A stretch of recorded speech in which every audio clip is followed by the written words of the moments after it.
Hey guys, I want to show you something real quick. So I'm using Playwriter right now, which is a tool that controls your browser.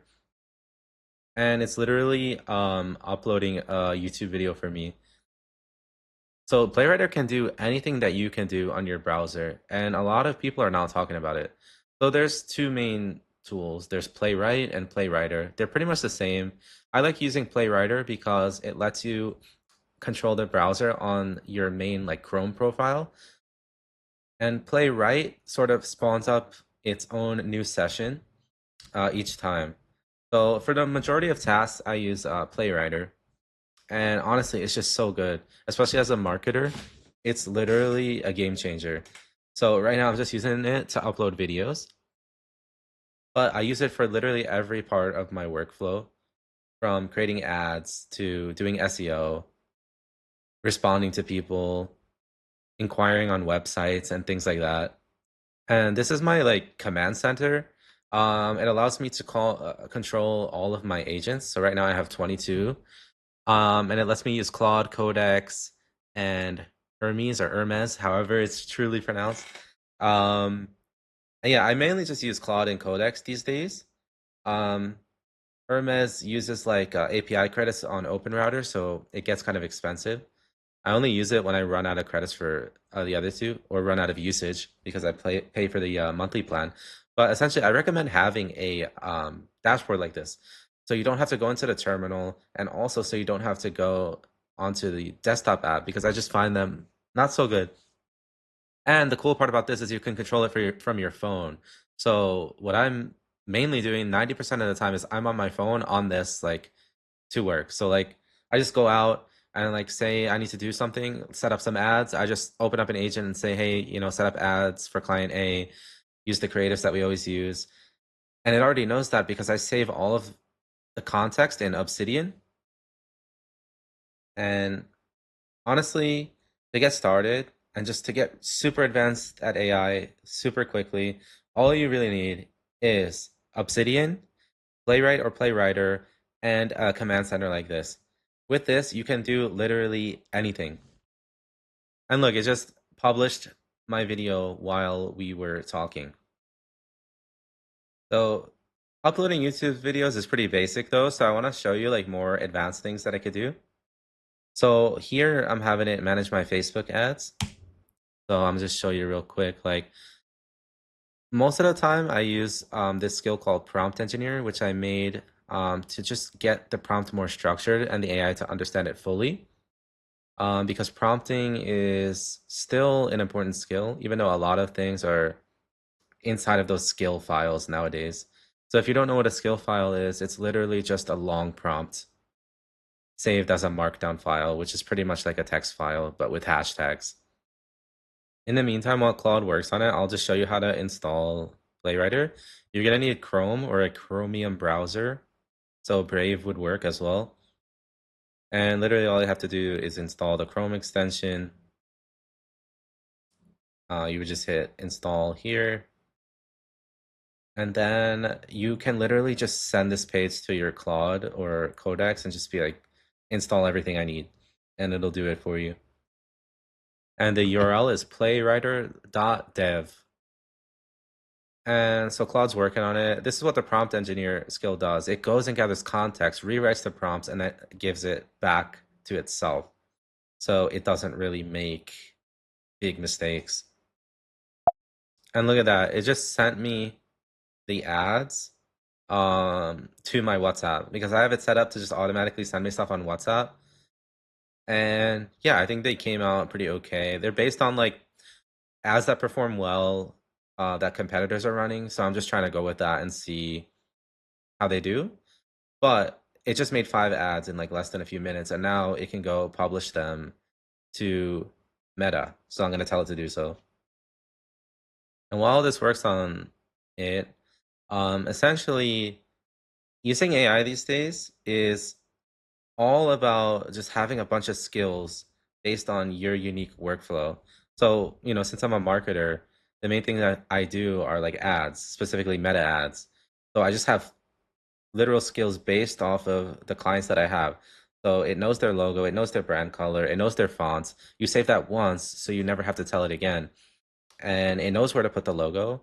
It knows where to put the images. It knows what you don't like, and just things like that. So it's not a prompting game anymore. It's just pretty much kind of like an orchestrator game where you just have to be like, yo, I want 30 ads for this client and we're running this campaign. So scan their website and choose like the top products and put them on there. You can literally be pretty vague about it. You don't have to be specific because you'll just save it once at the beginning. And once it's saved, it's always there because you're using Obsidian.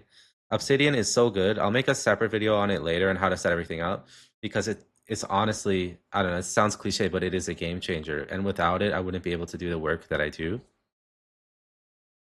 Also, while this works, um, I want to tell you why Playwriter or Playwright are way, way, way better than the Claude Chrome extension. The Claude Chrome extension, which I'm sure you've seen, is honestly pretty trash. The only time I use it is when I'm too lazy to open a new agent to tell Playwriter to do something, or if it's an extremely quick task, like finding the cancellation page or something like that on a website. And also, the way it functions is a lot less efficient because it works by taking screenshots of the page and trying to figure out where to click. But Playwriter actually reads the code, so it knows where to click, if that makes sense. And the cool part about Playwriter is you can make skills that you can use Playwriter for. For example, like I have a meta ad skill that's based on Playwriter. So the whole skill is based around using Playwriter. So it knows which buttons to click, how to create an audience, how to create a pixel, how to create ads, how to upload videos, like, and it does it in the most efficient way. So you can save tokens, meaning you get more usage out of it. But if you try to get the Claude Chrome extension to do this stuff, it would literally be extremely hard. Oh, and borderline impossible because it's not going to have your context.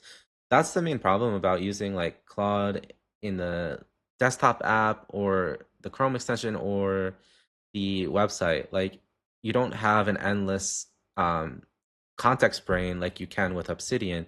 So it's just not efficient. So actually, a cool part of how Playwriter works is if a website has a sort of accessible API that it can find via inspecting the page, it'll use that instead of like clicking around because it's more efficient. So what it does with Meta is it finds the token and it uses that to drive the page rather than clicking around, which makes it, like I said, a lot less token heavy and a lot quicker. So I could literally just go leave my desk right now, and by the time I get back, I'll have 5 new ads made. So before, AI got this advanced, it would take, a few hours to just make the creatives themselves, like on Canva or Photoshop or something. And then like manually creating these ads like would take kind of like a while. It's just like super annoying manually creating ads on Meta. I don't know if you've done it before, if you're a beginner, like try doing it though. If you're a beginner, try doing it from scratch just so you know how it works. But then I would quickly just shift to AI for making them because it's a pain if I'm gonna be real with you. And another quick tip about Playwriter is you can tell when it's active when you have a Chrome group like this. Um, an annoying part about it is if you have it open like this and it's controlling a tab, say you're on another tab and trying to do something, it'll keep bringing you back to this tab. So the tip is to just close it like this, and then it'll work without bringing you back to it. And another tip is you always have to have the Chrome extension active, like you have to click it. It's kind of like annoying sometimes, I'm not gonna lie, but it's just such a useful tool that you got to use it. Um, So when it's active when it's green like this. If it shows like a little loading symbol, that means that it's probably broken. Sometimes it breaks, meaning that you just gotta ask Claude, like, please repair Playwriter and tell me what's wrong with it, and it'll fix it all of the time. It just happens sometimes. But literally, if anything goes wrong, just ask Claude or ask Codex. And look, it says that they're both done, verified from the API. So this is sick. Let me show you. Here they are. They are here in the ad account. just like that. And they're in review. So I didn't have to do anything except speak to my Claude. And finally, something I highly recommend is using any sort of voice dictation software. I use Whisperflow, but there's a lot of cheaper options. And pretty much, let me just show you how it works. So like as you're talking, it pretty much transcribes what you say. And whenever you let go of the key, it'll paste it into whatever text box you're working in. Just like that. Um, it's so useful because I just speak to it. Like typing is kind of like it just takes too long, right? So you can just speak in your unfiltered thoughts. You just use the prompt engineer skill. And let me show you this as well, because I think it's pretty cool. Prompt engineer. So I have it set to just like pre-approve the prompt because 99% of the time the prompt is super good. Um, and it's just like saves so much time. So I just start everything with this, and then I just give it a long ass task, and then it goes and it does it. And yeah, that's pretty much it. Let me know if you have any questions, if you want to see any other use cases for Playwright or Playwriter. And yeah, I'm thinking about making a video on the command center next, and also making a video on SEO and how I use AI in that, and also email marketing because AI is super powerful there. If you have any requests, please let me know in the comments, and I hope you have a great day.